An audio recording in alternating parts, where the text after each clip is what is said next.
Haleluya, puji Tuhan. Selamat sore Bapak Ibu Saudara Jemaat Tuhan yang kasih Tuhan. Kembali lagi hari ini Jumat 5 Juni 2020. Kita ada di dalam ibadah doa, perenungan, pembelajaran firman Tuhan. Puji Tuhan, Bapak Ibu dapat mengikutinya masih melalui online untuk kegiatan ibadah di tengah-tengah minggu dan khususnya hari ini hari Jumat. Puji Tuhan, kita masuk di dalam doa sebelum kita kembali merenungkan pembelajaran firman Tuhan. Bapa Sorga, di dalam nama Tuhan Yesus, kami datang ke hadapan hadirat-Mu di dalam ibadah doa dan perenungan pembelajaran firman Tuhan lagi pada sore hari ini. Engkau memberkati dari awal sampai akhir. Sediakan kebenaran firman-Mu, mampukan kami semua untuk kami dapat memahami, mengerti kembali rencana dan kehendak Tuhan secara khusus dalam setiap kehidupan kami sebagai umat kepunyaan milik-Mu. Dengan penuh ucapan syukur, jauhkan dari gangguan dari hal bukan padamu. Dalam berkat nama Yesus, Tuhan dan Juru Selamat kami. Haleluya, haleluya, amin. Baik, puji Tuhan, Bapak Ibu Saudara Jemaat Tuhan kasih Tuhan. Perenungan pembelajaran kita sore hari ini dalam kitab Nabi Yeremia pasal yang ke-7 ayat 23. Saya ulangi, kitab Nabi Yeremia pasal 7 ayat yang ke-23. Demikian firman Tuhan. Hanya yang berikut inilah yang telah kuperintahkan kepada mereka. Dengarkanlah suaraku, maka aku akan menjadi Allahmu dan kamu akan menjadi umatku. Nah, kalimat yang terakhir inilah yang kita coba perhatikan baik-baik, yang akan menjadi perenungan pembelajaran kita pada sore hari ini. Kalimat yang terakhir dari ayat ini. Dan ikutilah seluruh jalan yang kuperintahkan kepadamu supaya kamu berbahagia. Saya ulangi kalimat ini. Dan ikutilah seluruh jalan yang kuperintahkan kepadamu supaya kamu berbahagia. Baik, puji Tuhan. Bapak Ibu Saudara Jemaat Tuhan, kalau kita perhatikan Yeremia pasal 7 ini, ya, dalam seluruh pasal yang ke-7 ini, Nabi Yeremia disuruh oleh Tuhan untuk berkhotbah, untuk menyampaikan firman Tuhan kepada seluruh umat Allah supaya mereka hidup sesuai dengan kehendak Tuhan. Nah, rupa-rupanya di dalam zaman Nabi Yeremia ini ada waktu-waktu di mana umat Allah sudah sepertinya keluar dari jalan Tuhan, sudah tidak berada di dalam jalan Tuhan, sudah tidak berada di dalam kehendak Tuhan. Nah, itulah sebabnya Yeremia disuruh berkhotbah, mengingatkan mereka untuk kembali mereka hidup sesuai dengan kehendak Tuhan dan dapat memperhatikannya dengan sungguh-sungguh akan baik Allah. Bukan cuma hidup sesuai dengan kehendak Tuhan, tetapi memperhatikan dengan sungguh-sungguh akan baik Allah, bait suci Tuhan. Itulah rumah Tuhan, itulah rumah ibadah. Nah, rupa-rupanya mereka sudah jauh dari rumah ibadah, dari rumahnya Tuhan. Nah, puji Tuhan, Bapak Ibu Saudara sekalian, datang kepada ayat pokok yang baru kita baca ini, saudara-saudara, maka secara lebih mendalam lagi,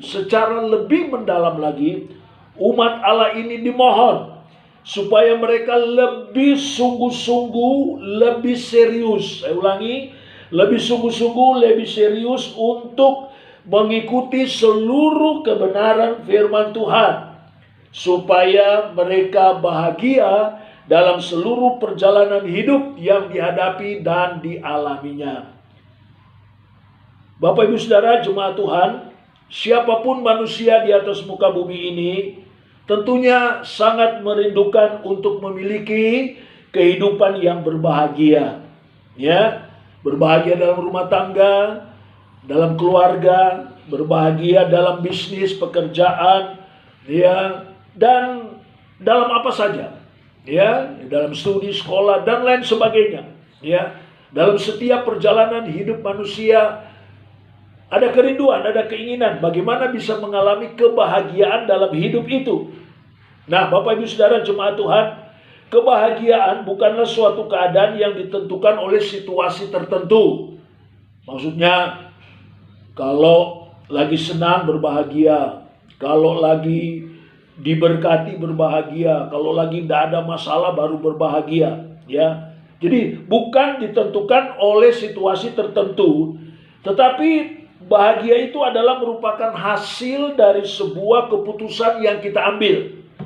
Hasil dari sebuah keputusan yang kita ambil. Maksudnya, hasil dari keputusan yang kita ambil bagaimana berkenan dengan sikap hati. Rasa bahagia itu berkenan dengan sikap hati dalam merespons setiap keadaan, setiap situasi yang terjadi dan kita alami. Ya. Jadi bagaimana bahagia itu adalah satu sikap hati yang merespon, ya, setiap keadaan situasi yang terjadi dan kita alami. Banyak orang berpikir bahagia itu kalau punya rumah bagus, punya rumah mewah, kalau punya mobil bagus, punya mobil mewah, kalau punya harta, punya uang yang banyak, dan lain sebagainya. Ya, seperti saya katakan tadi, ya, kalau dalam keadaan senang, kalau dalam keadaan diberkati, kalau tidak ada masalah dan sebagainya. Saudara-saudara, bukan di situ.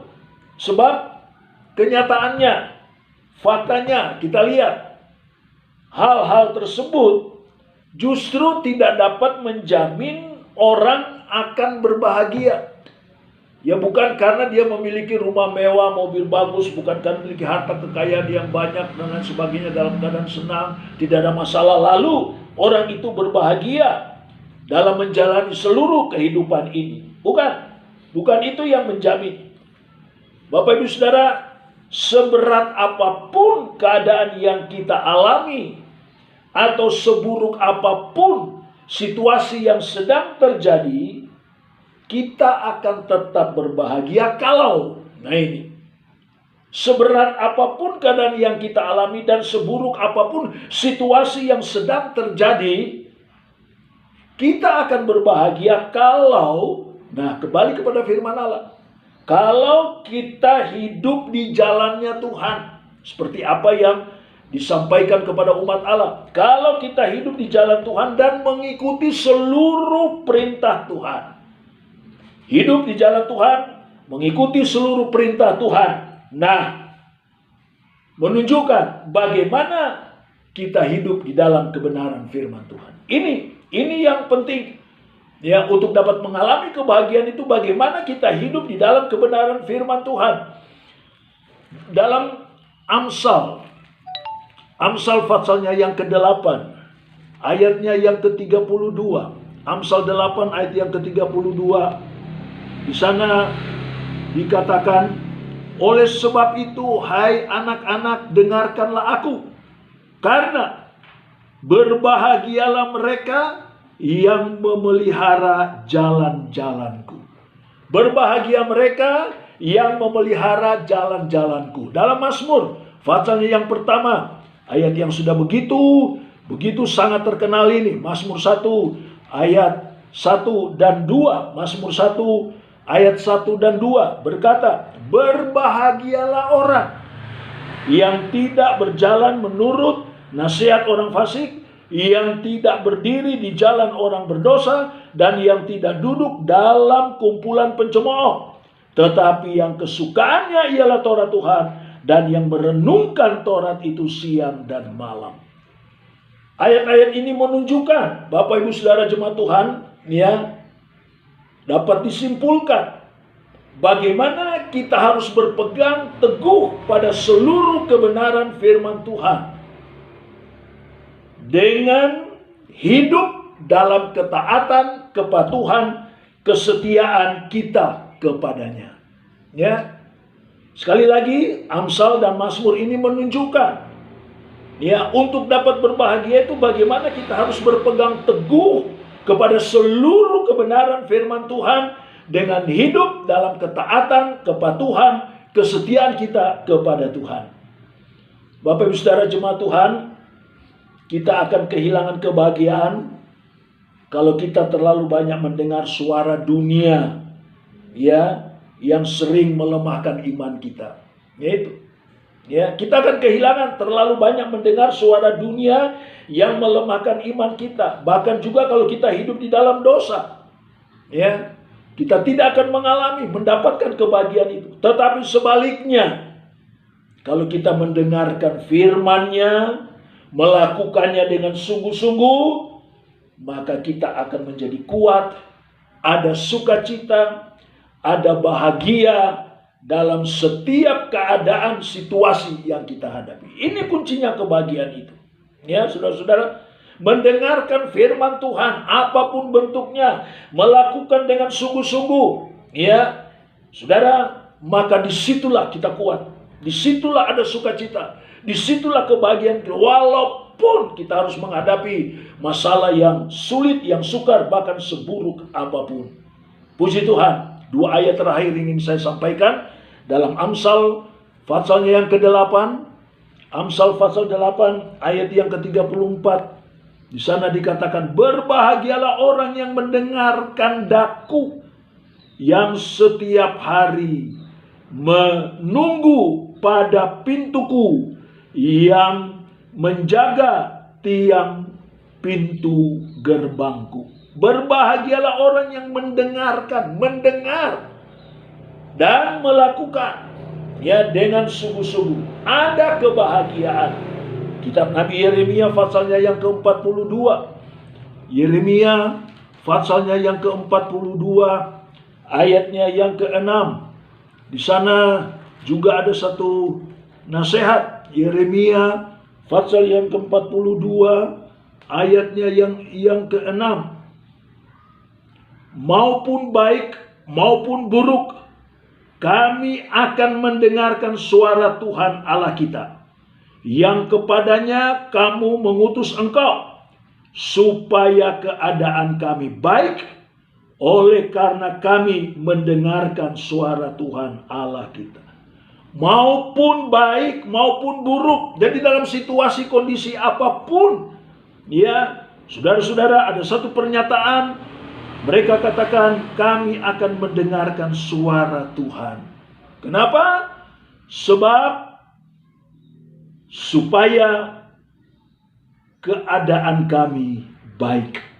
Keadaan menjadi baik oleh karena kami mendengarkan suara Tuhan. Puji Tuhan. Ya, keadaan baik dalam seluruh bagian hidup ini, itulah kebahagiaan. Itulah kebahagiaan yang tidak dapat kita dapatkan dimanapun juga. Puji Tuhan. Bapak Ibu sekalian, yakinlah Tuhan pasti akan menyertai dan membela kita. Masalah persoalan sesulit apapun, ya, Tuhan pasti membela, menyertai kita. Roh Kudus, kita baru memperingatinya dalam peringatan pencurahan Roh Kudus. Dan kalau kita alami pengalaman itu, kita akan melihat Roh Kudus itu menyertai dan membela kita, menguatkan kita, ya, bahkan akan menyatakan kuasa dan mujizatnya. Terlalu banyak kuasa mujizat dari pekerjaan Roh itu yang akan dikerjakan, serta melakukan perkara-perkara yang besar dalam hidup kita. Haleluya. Dengan Allah kita melakukan perkara yang besar, perkara yang luar biasa. Kalau kita mendengarkan dengan sungguh-sungguh, memperhatikan bait Tuhan, rumah ibadah itu, melakukannya dengan segenap hati, dengan niat yang sungguh-sungguh, kita mengalami kebahagiaan itu. Tuhan memberkati kita semua. Puji Tuhan. Dalam berkat nama Yesus. Haleluya. Alami sukacita, kebahagiaan itu dalam seluruh perjalanan hidup saudara. Amin. Puji Tuhan. Kita masuk di dalam doa. Kami bersyukur Tuhan yang baik, buat perenungan pembelajaran firman-Mu lagi sore hari ini. Engkau memberkati, meteraikan dalam setiap kehidupan kami, setiap kehidupan jemaat Tuhan, dan bagi mereka yang mendengarnya, bagaimana untuk kami dapat memperoleh kebahagiaan itu jikalau kami mendengarkan suara Tuhan. Kami berada dalam jalan-jalannya Tuhan. Itulah kebenaran firman Tuhan. Hidup sesuai dengan yang Tuhan mau. Haleluya. dan bagaimana kami dapat memperhatikan rumah Tuhan itu, rumah ibadah itu dengan sungguh-sungguh, dengan niat yang sungguh-sungguh. Disitulah terletak kebahagiaan yang sejati yang kami akan alami. Sekalipun kami menghadapi keadaan yang sulit, yang sukar, seburuk apapun situasi yang sedang terjadi, kalau kami ada di dalam jalan Tuhan, haleluya, justru kami adalah orang-orang yang berbahagia, sebagaimana janji firman-Mu. Terima kasih, dengan segala pengucapan syukur, mengampuni segala kekurangan salah kami. Berkati kami semua, berkati seluruh jemaat Tuhan. Kembali lagi dalam doa hamba-Mu, hidup mereka, rumah tangga, usaha, pekerjaan, mata pencarian, anak-anak dalam sekolah, berkati yang mereka perlukan, butuhkan, harus sediakan, cukupkan. Masalah persoalan Tuhan sudah angkat, lepaskan, berikan kemenangan dengan penucapan syukur. Dan apa yang jemaat-Mu selalu dan terus buat bagi Tuhan dan pekerjaan, malah berkati sebagaimana janji firman-Mu, bahkan perpuluhan hak milik Tuhan yang mereka selalu kembalikan, karena itu adalah milik Tuhan. Allah memberkati. Pintu langit sorga, tingkap-tingkap sorga Tuhan buka dan curahkan dengan limpah kepada seluruh jemaat Tuhan yang mengasihi Tuhan dan pekerjaan Tuhan. Dengan pengucapan syukur, tutup ibadah, doa, dan perenungan pembelajaran firman Tuhan sore hari dalam berkat nama Yesus. Haleluya, haleluya. Amin. Puji Tuhan. Tuhan berkati Bapak Ibu Saudara semua.